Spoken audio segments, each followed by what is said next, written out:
Get ready to hear the truth about America on a show that's not immune to the facts with your host, Dan Bongino. All right, welcome to the Dan Bongino Show. Producer Joe, how are you today? Hey, it's Labor Day in the old line state, Dan. Labor Day. Thanks to everybody who works for a living out there. You guys and gals out there busting your butts. God bless you, man. That's what it's all about. It's honoring all the work out there. I had a great weekend. How was yours, Joe? Everything all right? Man, it was pretty good. I rested some, and I got a lot of stuff around here done. So, yeah, it's cool. Yeah. Good, man. Good. I know we had to de-stress out. Last week was a tough week. We had so much news to cover. Spent this weekend with my wife. We went down to the Breakers in Florida. If you have never been there, by the way, folks, check that place out if you ever get the opportunity. It is amazing down there in Palm Beach. We went down it. We went down to one of the steakhouses and spent the night there in the Breakers. It was awesome. So we had a really good time. De-stressed a little bit. All right, let's get to today's show. I got a lot to cover, including some more economic illiteracy by the hard left. And the New York Times completely face planting on the desk, trying to run interference for the Bruce Orr information laundering operation. This is great. This is absolutely epic stuff. So don't miss a word of today's show. All right. Today's show brought to you by our buddies at Filter By. A new study just came out of China and it discovered that air pollution causes a huge reduction in intelligence. This, in addition to the well-known impacts on your physical health. You don't want to breathe in polluted air. Bad for your lungs, too. High pollution levels led to significant drops in test scores with language and arithmetic, the average impact equivalent to having lost an entire year of education. Now we know what is going on at the Department of Justice. They never change their air filters over there. I can't. This is that. These guys are unbelievable. That's why I love filter. They write this stuff themselves. That's what's going on at the DOJ. Oh, boy. This is especially important with 95% of the global population breathing unsafe air. That's funny, right? So do the smart thing. Go to filterby.com, America's leading provider of HVAC filters for homes and small businesses. Choose from over 600 different sizes, including custom options, shipped free within 24 hours. Plus, they support hardworking Americans they manufacture right here in America. Save 5% when you subscribe for auto replacement, so you'll never forget to change your filters again. Save money, save time, breathe better with our buddies at filterby.com. That's filterbuy.com, filterby.com. Tell them the Dan Bongino Show sent you. I love these guys. They write their own ads. That's fantastic. Hey, do you hear that?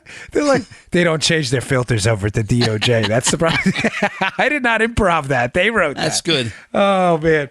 All right, so where do I start? So, let me start first with what's going on down here with a certain candidate down here in Florida. Why? Again, I live in Florida. That's obvious. But I never talk about it on the show, given that it's a international show, really. We have listeners all over the world. Mm-hmm. But I never talk about issues that are strictly regional. If I have an issue that's regional and applies to a national audience, I'll bring it up. But the Florida governor's race and the Ocasio-Cortez race up in New York for Congress, these are national issues. Why?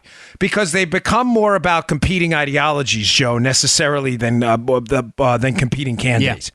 What happened down here in Florida? We just had a primary for governor. This is a very important story for you because nobody saw this coming. They never saw on the Democrat side, as I discussed last week when talking about the Florida gubernatorial race, no one saw the socialist candidate for governor winning. Florida was always thought to have a more moderate brand of Democrat politics, a more reasonable brand of Democrat politics. This is definitely not a far-left state like Massachusetts, Maryland, Illinois, California. So you really wouldn't want to nominate a far-left candidate in Florida. If you have any chance of winning, you'd want to nominate a more moderate candidate, a more establishment pick on the Democrat side, right? Nobody saw this guy Gillum winning, but he did. On the Republican side, Ron DeSantis won in a huge upset. He was down by a lot up until the last few months, until after Trump endorsed him. And I said the two takeaways from this nationally are the power of Donald Trump and a Donald Trump endorsement, which propelled Ron DeSantis to victory, number one. And number two, sadly, the power of socialist ideas over the Democrat Party, even in swing states and in what I believe to be red states now, like Florida. Mm-hmm. Florida is more of a red state than it is a swing state, especially when you look at the statewide politics. This is troubling stuff. Now, what happened with Gillum? So Gillum, who is the far-left socialist candidate in Florida running for governor now and who won the primary in an upset, has been making regular media appearances. And in these appearances, he has been absolutely flubbing it because he doesn't understand basic economics.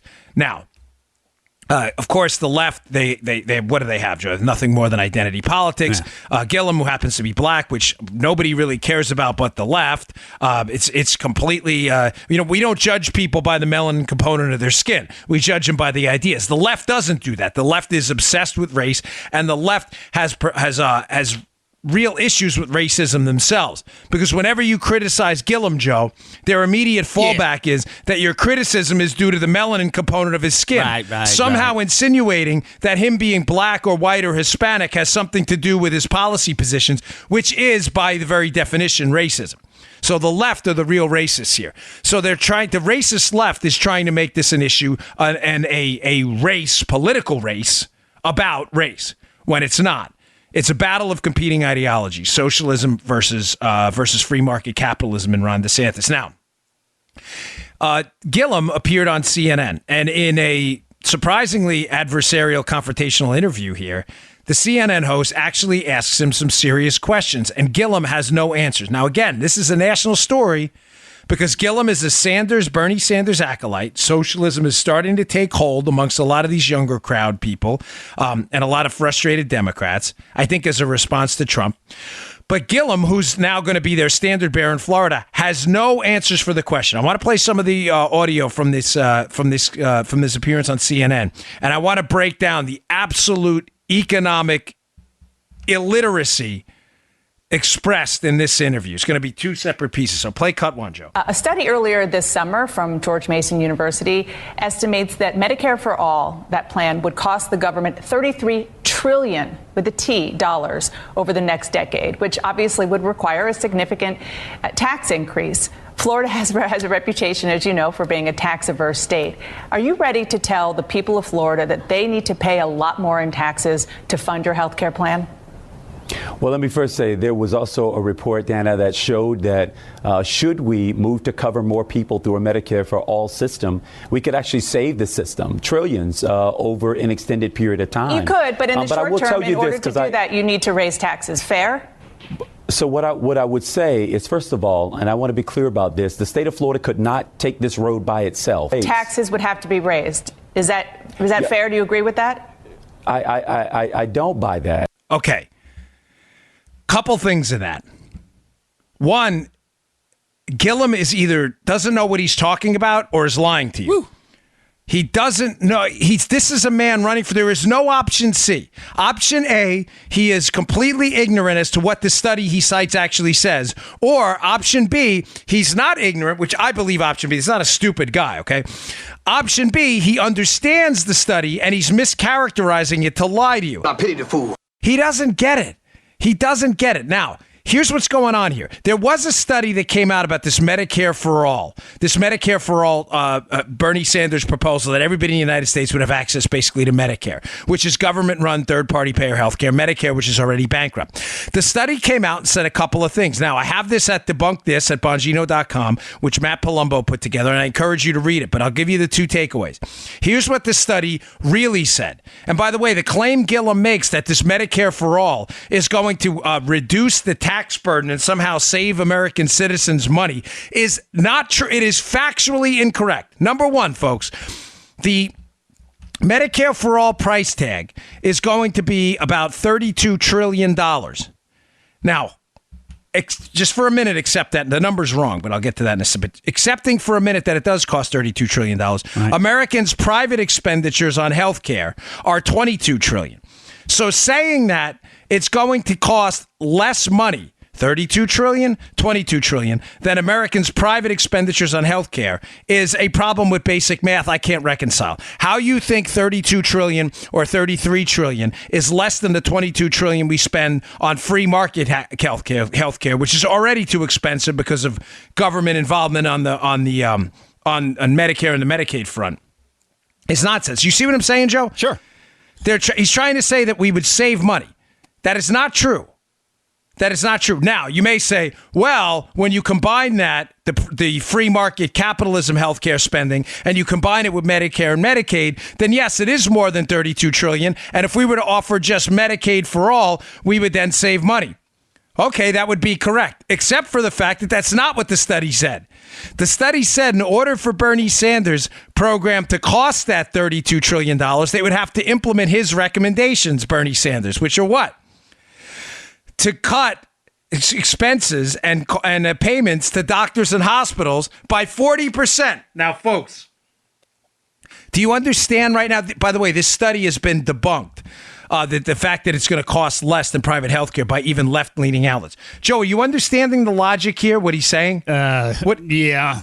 What Bernie's saying here is if we cut payments almost in half to doctors and hospitals, we can save money.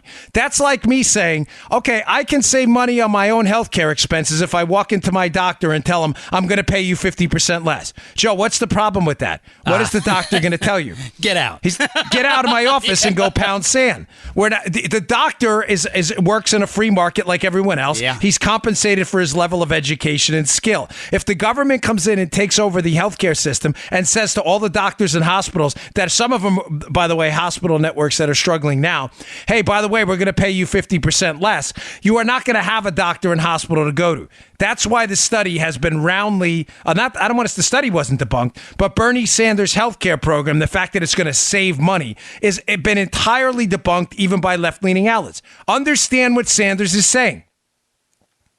He's saying I can save you money by taking over the healthcare system using the awesome power of government. And I don't mean awesome in a good way. But what he's telling you is he's going to save you money by telling your doctor he's going to give them 50% less and your hospital, and he's assuming your doctor and hospital are going to stay in business. The plan has been entirely debunked. Gillam's nonsense about how it's going to save money. Again, he either doesn't know the study, doesn't understand the study, or most likely number two, because he's not a dumb guy, he does understand the study and he's just lying to you. He knows very well that if you were to cut payments to doctors and hospitals by 50%, you'd have no doctors and hospitals. And he knows very well that the public cost of this program is about $10 trillion more than Americans are paying now for free market health care. He's just lying and making that up. But the interview continued. The economic illiteracy continued too. Play part two of this interview. How do you find that kind of money for the government without raising taxes? So first, I'd say, one, Florida could not do it by itself. But secondly, we have the opportunity to expand Medicaid for over 700,000 of the most medically needy people here in the state of Florida. My governor and legislature refused to do that. Do you know it costs us about $6 billion in money that should have come from the federal government to the state of Florida that we never received? I remember growing up as a kid having to wait for the mobile dental clinic to come through the neighborhood in order to have my teeth cleaned. Yeah, I know. The biggest you have concern experiences as a government official. You have to make it work, and you have to make the numbers work. And so I still don't understand how you would do it without raising taxes. So the first step we would take is expand Medicaid and pull down about $6 billion a year from the federal government. Ron DeSantis and Donald Trump have worked overtime to make access to health care less affordable. Will you say that you will not support raising taxes to make your health care plan work? I will absolutely not raise taxes on everyday working Floridians to give access to additional What about wealthier people? So what I said, and I ran on this, by the way, is that we will increase taxes for corporations in our state who right now, just so you're aware, only 3% of companies in the state of Florida pay the corporate tax rate, 3%. And that 3% under the Donald Trump tax scam got a windfall of $6.3 billion overnight. Oh, my gosh, ladies and gentlemen, I want to smash my head off a desk when I hear these guys talk and these ladies are just subscribed to this socialist nonsense. Do you understand the absolute economic ignorance here? One, it's not. Here's the problem. It's not ignorant. He knows what he's saying is wrong. He's just lying. The guy is just lying. Just like Ocasio-Cortez is lying, Elizabeth Warren is lying, Bernie Sanders is lying. They are just making this up. Bing, pow, ping, pow, ping, boom, pow, bing. They're just making it up. That's it. Let's go over, because we do facts here. I know the left has a problem with this, but we do facts. Let's go over what Gillam's proposing for the state of Florida. All right. He's proposing a corporate tax hike from 5.5% to 7.75%. That's a 40% hike in the business tax in the state of Florida. You would absolutely decimate the Florida economy. We do that. But notice in the clip, you guys have the rewind button on your podcast. Hit the 15-second back button and listen again if you doubt this. Notice how the guy is, this goes to show you the complete, utter intellectual vacuum the left lives on. Or the fraudulent one. There's no option C, okay? This is a socialist who's running on big government takeovers of the healthcare system, of the business environment, and asked a simple question about taxes. He absolutely refuses to admit if he will raise taxes. Why? Folks, why? Joe, if your socialist agenda is right, yes, and you feel that taxes are a public good, yes, then why not just come out and say it? This is what is so infuriating about the far left. It's that they are such liars and frauds. When given an opportunity, you give any conservative, Joe, any conservative, the opportunity to say, how do you feel about taxes? You will get a clear and unequivocal answer. We hate them. Here's why. The government cannot spend money as efficiently as people can. The government cannot invest in business like actual businesses can. The government simply doesn't have, there's a knowledge problem in government. They don't have the knowledge to run a business because the government is not in business. They are in government. They are not the same thing. These are clear, unequivocal answers. Yet every time you ask a leftist and a far leftist in a swing state not dominated by far left liberal Democrats, you ask him a simple question about taxes, the dance happens. Well, I don't know, taxes, I'm not sure. He can't answer a simple question. Just answer the question. Now, what he says is absolutely absurd. He's already proposed a 40% hike in the business tax in Florida. It's already on the record. Then he says, he goes, well, we wouldn't be hiking taxes on people, working people. We'd be hiking taxes on corporations. Oh, my God. I wake up at 6:30 in the morning on Mondays, even on Labor Day, to do Fox and Friends, which I enjoy a lot. And I appeared on Fox and Friends this morning and thoroughly and completely dismantled this absolutely idiotic idea. Joe, can I ask you a simple question? Sure, Daddy-O. Now, I am a Bongino. I am incorporated, right? Yeah. Mm-hmm. I have a business in Florida. That's right. Now, Joe, you know me. You work with me. Mm-hmm. Who do you think pays my taxes? Let me make this. I'll tell you what. I'm going to make this a multiple choice. Now, put your thinking caps on. As Miss Gilfeather, my 5th grade teacher, God rest her soul. She just passed away. Put the thinking cap on. Foil. Okay. Multiple choice question here. Mm-hmm.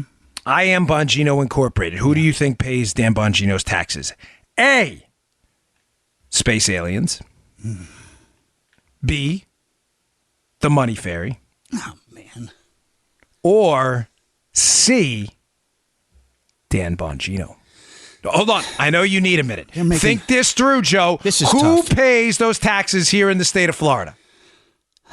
Dan, I'm not sure, but I'm going to have to say you, Dan. I'm going to have to say Dan Bongino. And you would be right, Joe, as always. The guy never gets one wrong. Joe's on fire even on a Monday morning on Labor Day. Ladies and gentlemen, I'm incorporated in Florida. I pay the taxes. My friends who own businesses in Florida, corporations, S-corps, LLCs, you know who pays the taxes? Them. They pay the taxes. Corporations are people. I don't care what the leftist kooks who have no idea economically what they're talking about. These leftist nut jobs who have no idea what they're talking about. I don't care what they tell you about corporations. Corporations are made of people. They're not space aliens. They're not Martians. There's no money fairy. It's not made of cougars and lizards and animals and reptiles. It is people.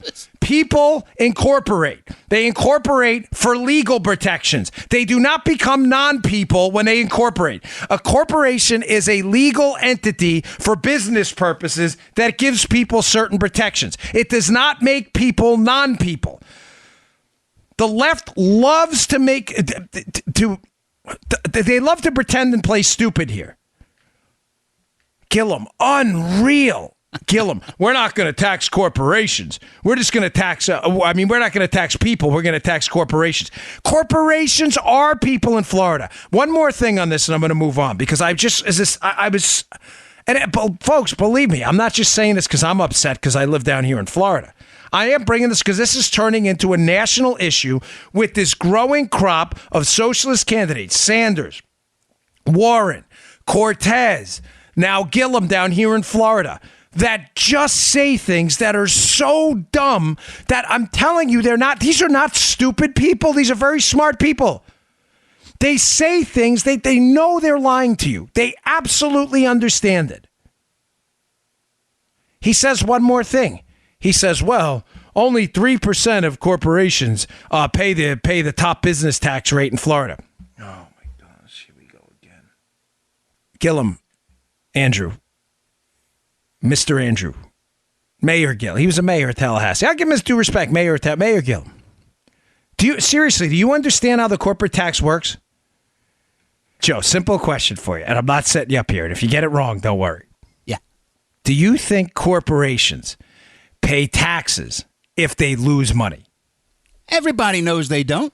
Of course they don't. Yes, of course. They don't pay taxes on. So number one, a large swath of corporations that are in their first or second year. Joe, do you think in the first or second year of a business, you may eat a few losses in an effort to develop a long-term business? Sure. Let's say you're in a restaurant. It happens all the time, right, Joe? You and I have been in business together with this podcast, with third parties and others for a very long time.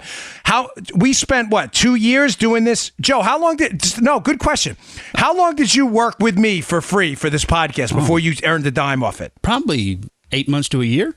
A year. Yes, a year. Yeah. And even then, I was writing Joe checks that were peanuts because I felt bad. He was putting in this effort. We were doing a weekly show. And folks, I didn't have a lot of money. We ate so much money in equipment, or server fees. Joe and I both. Joe was donating his time. I mean, this was a good 4 or 5 hour operation on the weekends getting it together. Remember us trying to get the YouTube up and everything else? It was hard. We had to learn from scratch. It's not a sob story. I'm not a snowflake. Unlike the left. This is what it takes to get a business now up and running. Now we're the second or third biggest conservative podcast in the world? Yeah. We took a lot of lumps. Joe lost a lot of money. So did I in the beginning. It cost me like $20,000 in equipment. It took me almost 2 years even to get that money back. Yeah. Now that the show has hundreds of thousands of listeners and we have sponsors that are, I'm grateful they're here and keep the show free. Now it's making money. My point is this, ladies and gentlemen, this is basic economic ignorance or manipulation. Not every corporation in Florida is going to pay. Notice how he phrases it, the maximum income tax rate. He says 3%.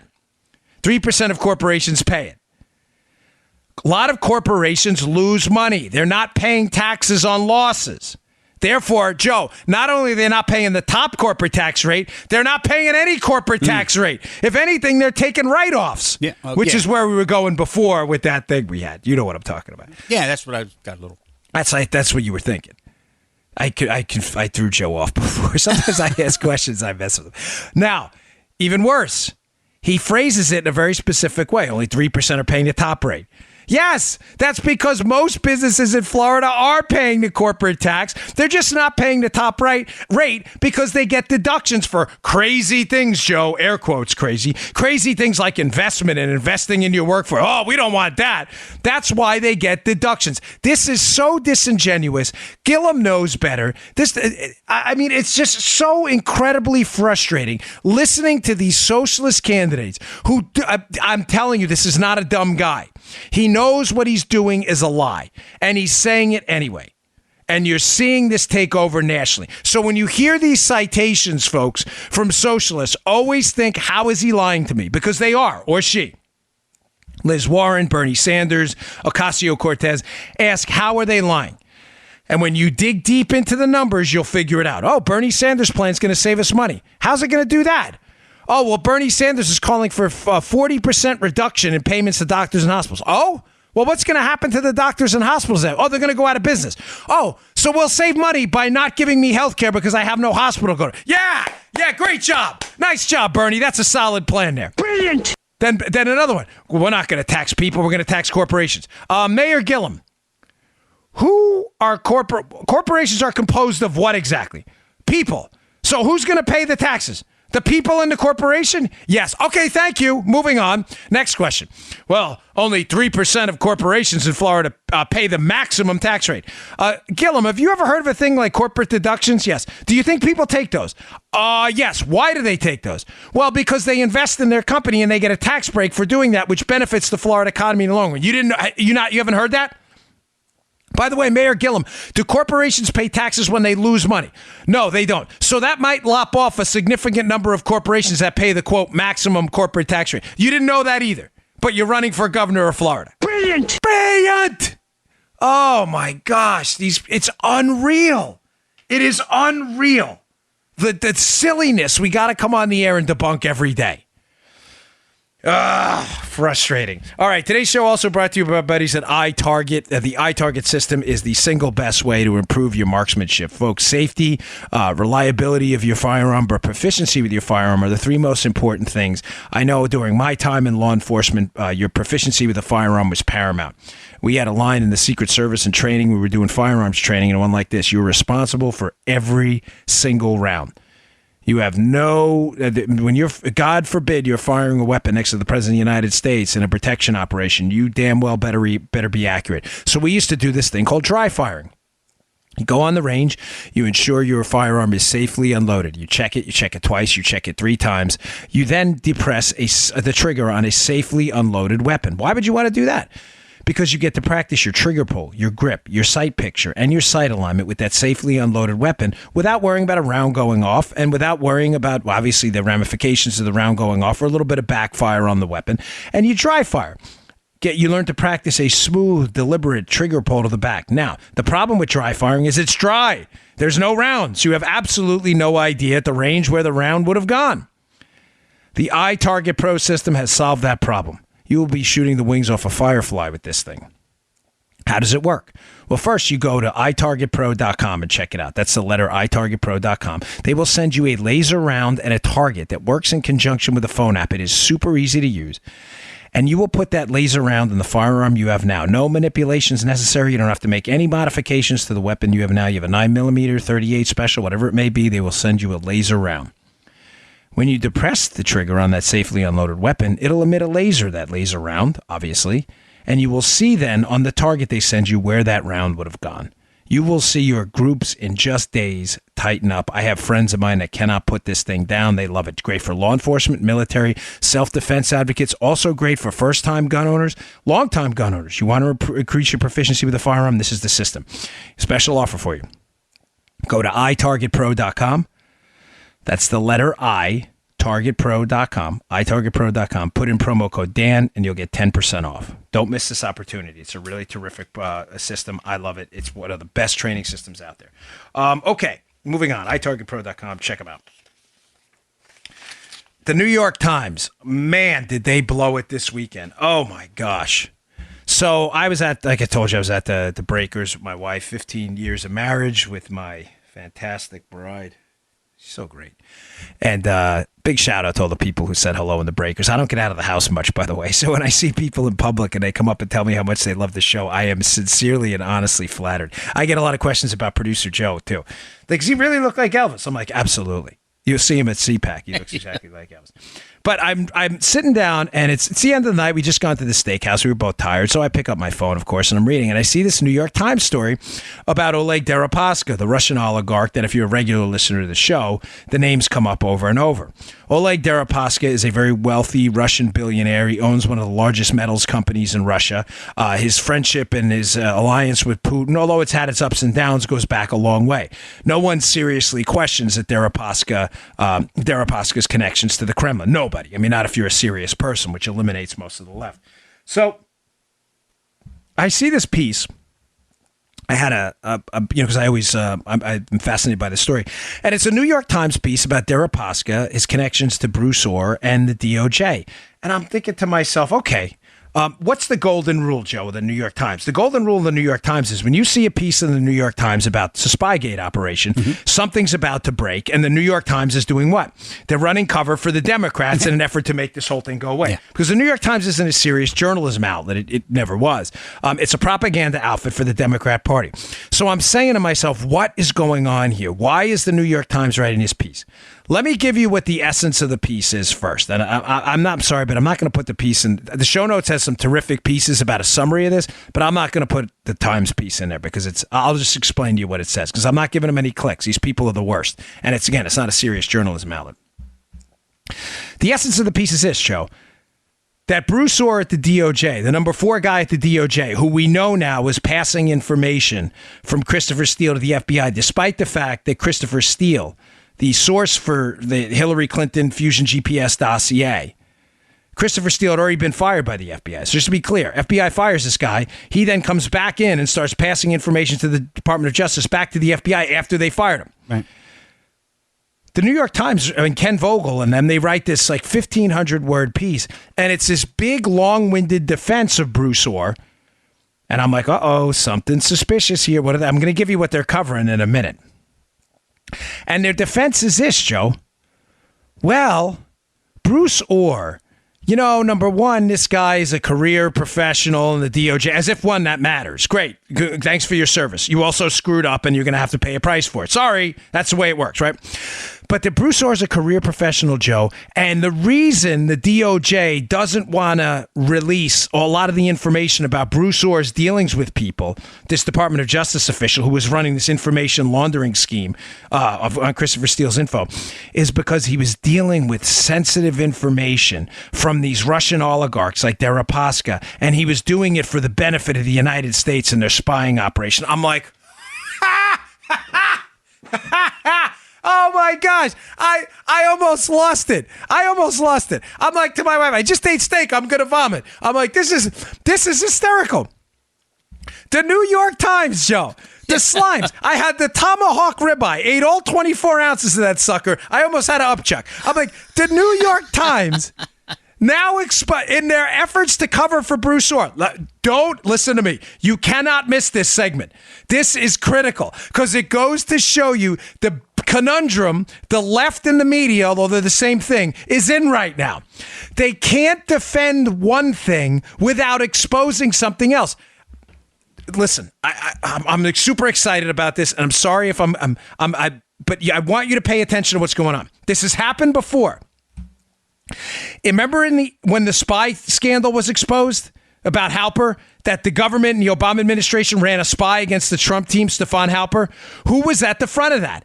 The New York Times. And the gist of the New York Times story was what, Joe? Oh, it wasn't really a spying operation against Trump. It was about the Russians. So let's be clear. So for a year and a half, you told us that the Trump administration and Trump himself colluded with the Russians. Then they acknowledged in their piece, no, it wasn't about Trump. It was Halper just targeting the Russians. It wasn't specifically at Trump. Do you understand the problem they found themselves in? Because now you're saying what? That Trump wasn't under investigation? No. But they had to. Why, Joe? Because the New York Times, in conjunction with the Democrats, here's what they do. They triage their needs at any given point.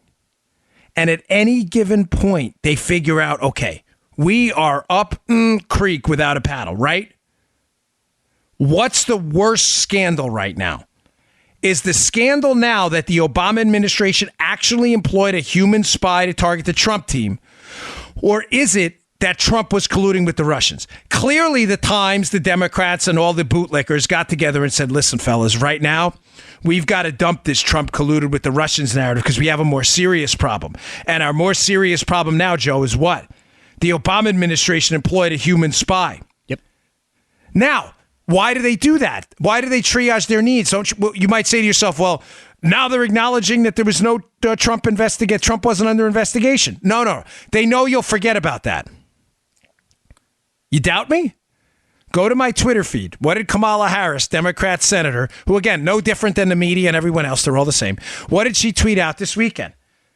We can't confirm Brett Kavanaugh. Donald Trump is an unindicted co-conspirator under investigation. Wait. Just a few months ago, when the New York Times broke the Stefan Halper story about spying, you said, no, they weren't spying on the Trump team. They're not under investigation.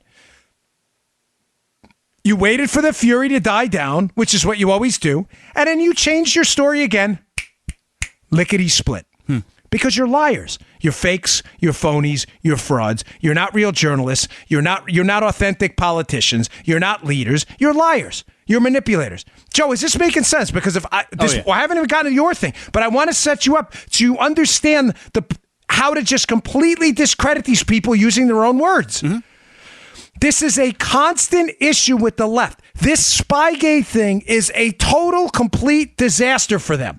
They are right now not in the let's make it go away stage because they know they can't. Because they can't control the narrative because what? Barack Obama's not in office anymore. Trump is. And Trump will just tweet and start the whole thing all over again the minute they make it go away. Their goal now, Joe, is to trade one scandal for the next and triage what's worse. We have seen this before. Remember in the beginning stages of the investigation, I used to tweet out the article all the time where CNN reported as far back as April, where they said foreign intelligence was spying on the Trump team and passing the information to the Obama administration. Why? Because back then, the goal of CNN and others was to prove that Trump's collusion with the Russians was so bad that even foreign governments were spying on Trump to help. And then what happened? So that was their priority. Right. Then, Joe, when the story became, there's no evidence that Trump colluded with the Russians, CNN was like, holy crap. Did we report that they were spying on Trump even though he wasn't colluding with the Russians? Then all of a sudden they started to backtrack. No, Trump wasn't under investigation, but you guys wrote about it. Yeah, forget about that. Shh, quiet. They're doing it again now. And the Justice Department are in deep, deep trouble. So hysterically, the New York Times, in an effort to distract you from what, puts out a piece acknowledging that the DOJ was colluding with Russians to get information. What are they hiding? Let me read to you a quote. This is important. This is from Bruce Orr's notes when he was talking to Christopher Steele. This is a very important quote. The Justice Department and others and the press has a hold of these notes now. Much of the collection about the Trump campaign's ties to Russia comes from a former Russian intelligence officer. He writes in parentheses, not entirely clear. In other words, he doesn't know who it is.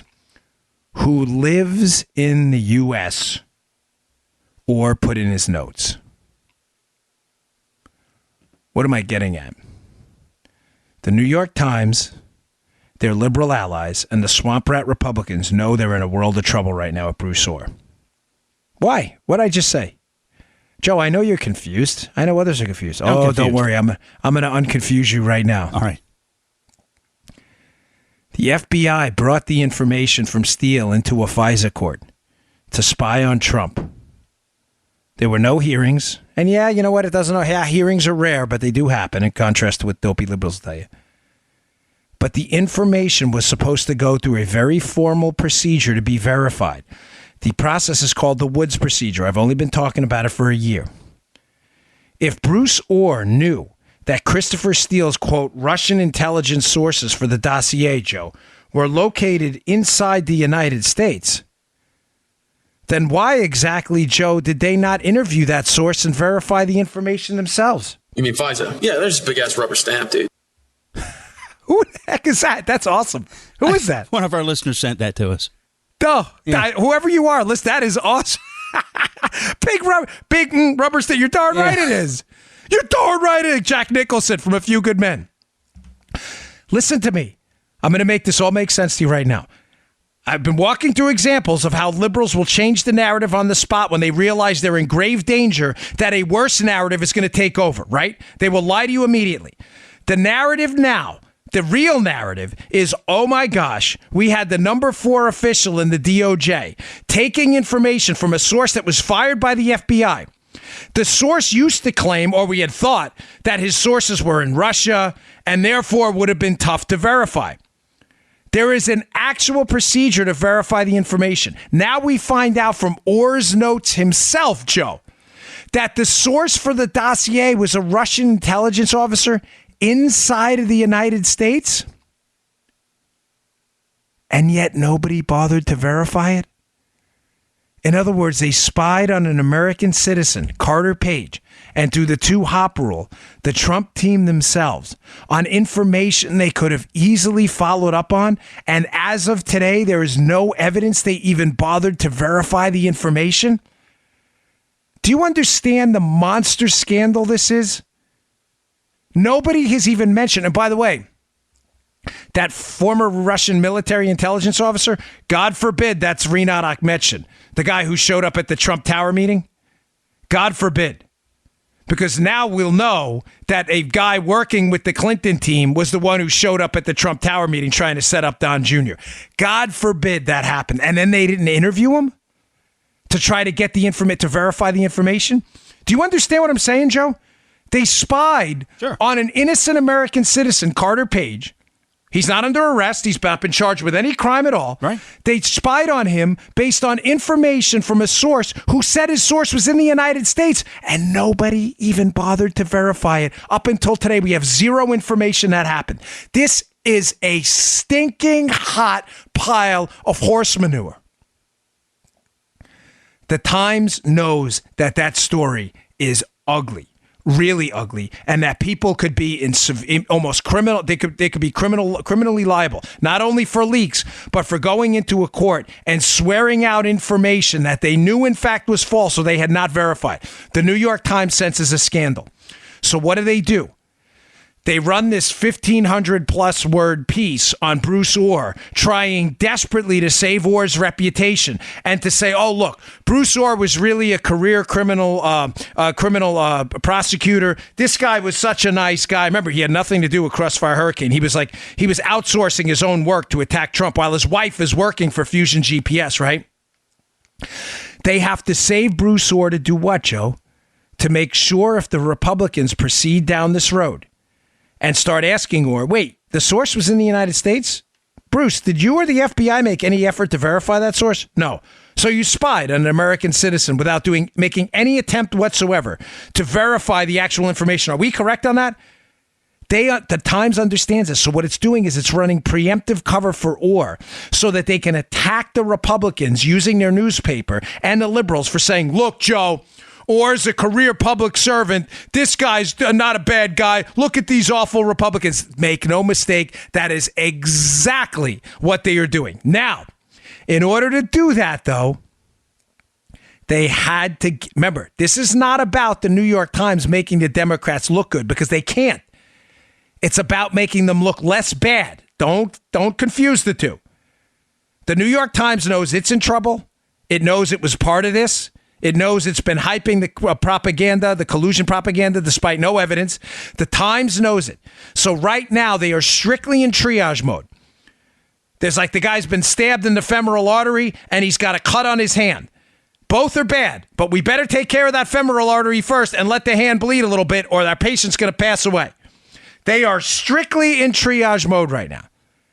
So in order to establish the fact that the Republicans should leave Bruce Orr alone and that there are classified programs going on here, what did they have to do?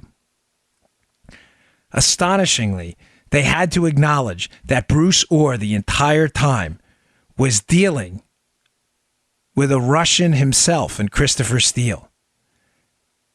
The DOJ and the FBI, remarkably, what have I been telling you the whole time?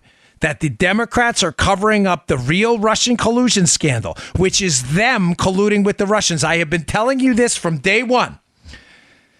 Now we know, according to the New York Times themselves, Joe, that the Department of Justice, Bruce Orr, and the FBI were colluding with Oleg Deripaska, a Kremlin-connected Russian billionaire, to gather information the entire time this scandal was going on. Yeah. Deripaska, whose lawyer, by the way, and lobbyist were also working with Christopher Steele, who was being paid by the Clintons to gin up information on Trump. Do you believe this? A foreign spy, Christopher Steele, he is not a U.S. citizen. A foreign spy is being paid by the Clintons. He makes up fake information on Trump. They never verify the information. Christopher Steele, at the same time, is working with Oleg Deripaska to lobby for his interests to the Department of Justice, a Kremlin-connected Russian oligarch. Do you believe this crap? Do you believe this? The DOJ was colluding with a Russian-connected oligarch to gather information the entire time this scandal was going on. Now you understand why Bob Mueller's in here to clean up the mess? So understand what they did. Now, because I got a couple other things I want to get to here. Understand what they did here. The New York Times is in deep, deep trouble. They have been part of this. They know the liberals are finished. The swamp is finished. They are now swapping scandals, hoping you forget. They are now openly acknowledging Russian collusion between Russians connected to the Kremlin and the Department of Justice under Obama through Bruce Orr and Fusion GPS and Christopher Steele, who are working with Deripaska and his lawyer to lobby for Deripaska while they're exchanging information with the Justice Department about Trump. The collusion's real. Now, you may say, I still don't get it. They had to do that because what they're saying now, the Times, is, well, Joe, it's that operation with Deripaska that was very sophisticated. Therefore, we can't expose the other information about what Orr was doing because, look, if we do that, we may give up sources and methods. Right. You get it? Yeah. And that will prevent, they think, the New York Times, that is, the Republicans, Devin Nunes and others, from looking into Orr and the DOJ's absence of almost any effort whatsoever to verify the information they used to spy on Trump. Basically, they're trying to shut down this investigation into the Justice Department. But to do it, they're saying, oh, sources and methods. Look, all right, we were dealing with a Russian. It's not so bad. But here's why. These people are unbelievable. And you watch, they will change the narrative again in a few weeks when they think you forgot about this. So a couple things to never forget. The Democrats have said in the past Trump wasn't under investigation when the spy thing happened. Oh, no, you weren't spying on him. She's on him. Now they're saying he is. They changed their story. CNN was saying a long time ago, this is so serious, this collusion. Foreign intelligence was spying on Trump for us. Then when it turned out that the Trump team was spied on, they said, no. Foreign intelligence wasn't spying on the Trump team. This was a Russian thing, not a Trump thing. That's funny. That's not what you said in your own reporting. Now, the Department of Justice angle. Okay, there was collusion with the Russians, but it's a sources and methods thing. This was an ongoing operation. And don't you dare look into Bruce Orr. Because we don't want you to see that Orr made no effort whatsoever to verify the information from a Russian intelligence officer who gave this information to Trump, who's in the United States and may be the guy who showed up at Trump Tower. Wow. What an epic scandal. Man. Oh, dude, it only gets better with this case. All right. Today's show also finally brought to you by our buddies at Blinkist. We love Blinkist here. If you're like me, the list of books you want to read or that people suggest is long and never ending and expanding. It happens to me all the time. You simply don't have the time to read all the books. Our sponsor, Blinkist, to solve your long list of must-reads once and for all. They'll give you blinks of the book. You like it, go buy it. You don't like it, there you go. You got it. You know what? You got the key insights from the book and you can walk away.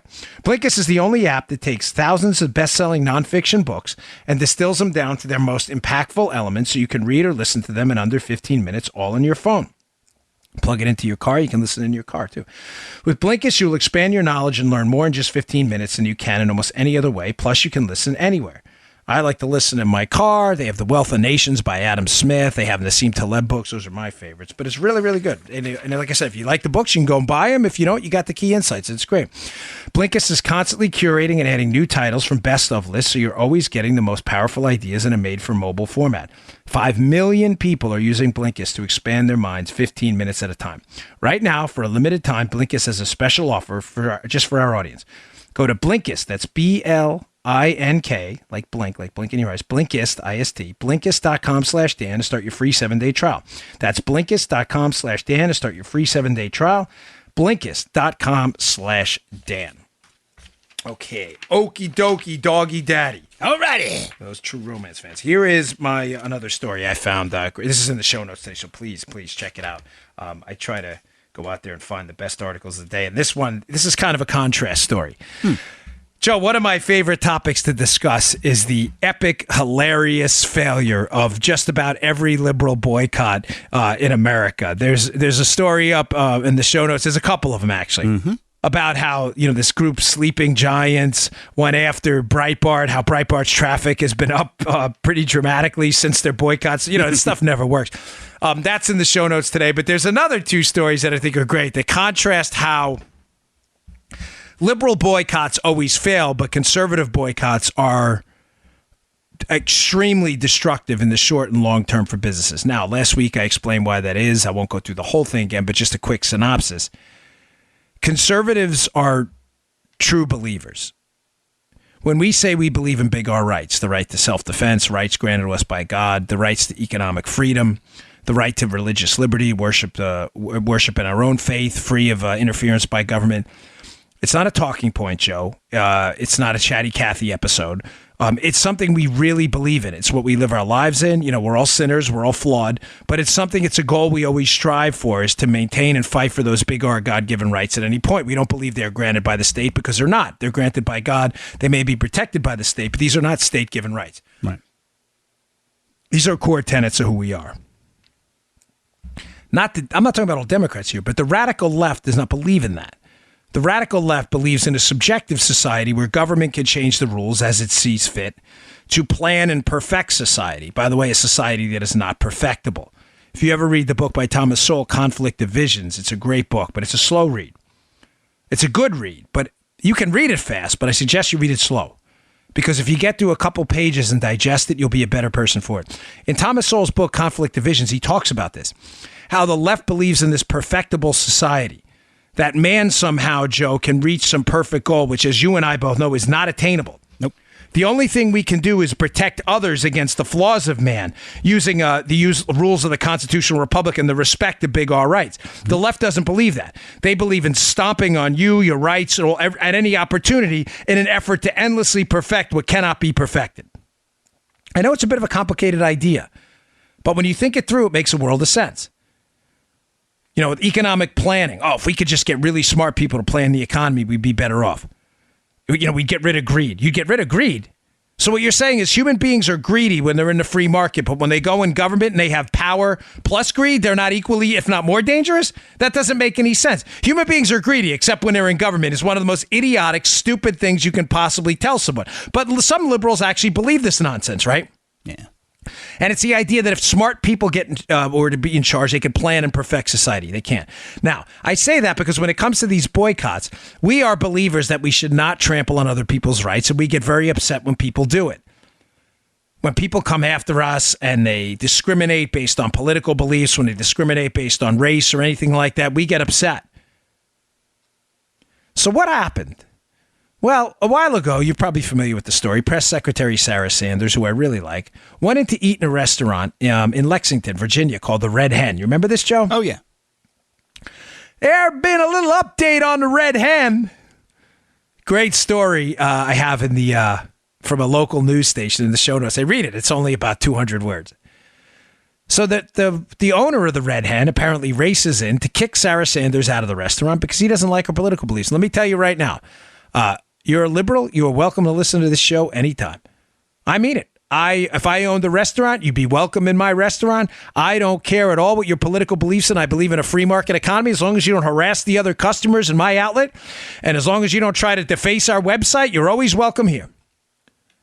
Liberals don't believe that because they're police state tyrants and they believe in the flexible power of the state to harass and haunt other people because that's what they do. The Red Hen restaurant owner actually drives into the restaurant to throw Sarah Sanders out. The incident becomes public. A lot of you have heard about it. What happened to the Red Hen? Well, as I told you, folks, conservatives never, ever forget. Conservatives said, bye-bye, see ya. No conservative, respectable conservative, will walk through the door of that establishment again. So what happened to the Red Hen? Not only did the Red Hen suffer in its business, read the piece, it's a local news piece. It's not from a partisan outlet. The town, and I'm not recommending we boycott the town, too. A lot of there's good conservatives in the town who have nothing to do with this, but Listen, it happens, folks. The town is having a real problem now. They had to allocate, Joe, $15,000 in emergency tourism money to start advertising the town again to clean up its reputation after this silly owner of the Red Hen engaged in this juvenile stunt to kick Sarah Sanders out because people are avoiding the town altogether. Conservatives never, ever forget. Now, having said that, liberals don't really have any principles, folks. The radical far left believes in the flexible power of the state, and the ironic thing is they're hypocrites. They don't even believe in it themselves in their own lives. They will claim they want higher taxes to plan the economy, but they don't pay them themselves. They will claim they want state control of the education system, even though they pull their kids out of state schools and send them to private schools because they suck. They'll say, oh, we want government health care because we can plan it better, but not me. I'm going to go to private doctors. That's the way liberals are. Frauds, fakes, phonies. They don't stand for everything. They don't stand for anything. They're spineless jellyfish. Given that they have no guiding principles other than flexible state power for others, but not for them, nothing really drives them and motivates them other than the oppression of others. So when there's a boycott, Joe, being that they have no lodestar, no North Star to guide them, like big R rights, that's what we'll defend, and we matter, and we'll live by that credo no matter what. Liberals don't have that. So when liberals announce boycotts of places, liberals who are all about me first, right? Hey, Joe, they're hypocrites at heart. I'm not talking about Democrats. I'm talking about liberals. They're total hypocrites. I want to pay higher taxes. You mean you yourself? No, not me. I mean you. But you said you like higher taxes. Yeah, but not for me. Liberals are all about me. So hysterically, we have on one hand the Red Hen attacks conservatives. The Red Hen and the whole town are struggling. But In-N-Out Burger, which is a burger chain, a national burger chain, In-N-Out Burger, which made a donation to the Republican Party in California, some silly dope from the Democrat Party now says, we're going to boycott In-N-Out Burger. Oh, that worked out real well. That just worked out swimmingly. I want to defer you to my show notes today on my website again, and an independent journal review, IJR article, showing pictures of In-N-Out Burger. Now, some of the stuff is stock photo from older In-N-Out openings, but I want you to look at some of the text and some of the photos of In-N-Out Burger, which was absolutely packed for the last 3-4 days. Why? Because liberals are frauds. They're complete phonies and hypocrites, and liberals think with their stomachs. And liberals don't think with their heads because they don't have them. And they certainly don't think with their hearts because they're not passionate about anything other than controlling others. A liberal's hungry. He's going to walk his butt into In-N-Out and buy a hamburger. Not only that is the liberal going to go in there, but the conservatives are going to flock there en masse to give the double-barreled middle finger to the liberals who are protesting an honest business establishment that's just trying to make a living and hire people. In-N-Out Burger was packed in another spectacular explosion of a liberal boycott. Now, here is my new golden rule. In-N-Out is not publicly traded, either is Chick-fil-A. These are privately owned companies. But if you catch wind that liberals out there from some liberal group are looking to boycott a company, go out there and buy stock if it's publicly traded immediately, because that business is about to go through the roof. Matter of fact, from what I heard, and it's actually in the IJ piece too, calls to franchise for In-N-Out Burger have gone through the roof since the liberal boycott. Ladies and gentlemen, listen, smile a little bit today. It's Labor Day, especially if you're a conservative, a moderate Democrat, or a good Republican listening to my show. Liberals, again, you're welcome too, but you're frauds. Smile a little bit. They can't win because they don't believe. I know I can be sarcastic and silly sometimes. I try to give the show a little lighter edge of giving all the seriousness of the topics of the time. But be proud of yourself. You believe in something. I used to love Target. I've never walked back in a Target store since they took their stance on bathrooms. The NFL. I was a avid Ravens and Raiders fan. Used to like to watch the Jets too. I have not watched an NFL game in 3 years, and I never will. You not only lost me, you lost my kids, you lost my wife, and you lost the next generation of Bongino NFL watchers. I will never watch it again. And I know you won't either. Until they come around and completely change their policy and do an about-face. And know this, you believe in something.